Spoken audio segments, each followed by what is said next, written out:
বন্ধুরা, আমি আজকে কি করতে চলেছি, আমি আজকে এখানে এই কয়লার আগুনের মধ্যে বিরিয়ানি বানাবো। আমার একটা হাঁড়ি আছে, এর মধ্যে তেল দিয়ে দিয়েছি, আমি আরো তেল দিচ্ছি এখন আরো। তো কি করে বানাচ্ছি তোমাদেরকে দেখাচ্ছি। একবারেই আমি বানাবো আজকে চাল টাল দিয়ে। এই যে এখানে মাংসটা ম্যাগনেট করে নিয়েছি, আর এখানে বিরিয়ানির চালটাও ভেজানো আছে, এখানে বেরেস্তা বানানো আছে, আলু ভাজা আছে, ডিমগুলোও ভেজে উঠিয়ে নিয়েছি। আজকে অল্প করেই বানাবো। আর এখানে আমি মাংসতে যে মশলাটা দেবো না, সেটার মধ্যে হচ্ছে পেঁয়াজ, রসুন, একটু জিরে, একটু ধনিয়া, লঙ্কা, আর হচ্ছে তোমার আদা, এবার হলো একটু দিয়েছি কাজু বাদাম। এগুলো সব ভালো করে ফ্রাই করে নিয়ে এখন মিক্সি গ্রাইন্ডারে পেস্ট করে নিব।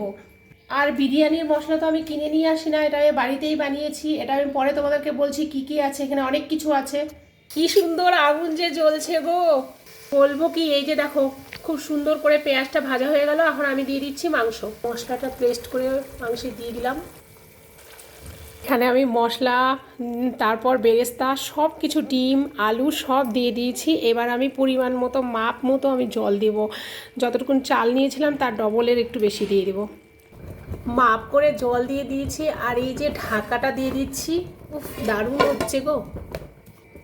আমার বিরিয়ানির হাঁড়ির নিচে দেখো কি সুন্দর আগুন জ্বলছে, উফ দারুণ লাগছে। আমার এগুলো সেন্টারের কয়লা গো।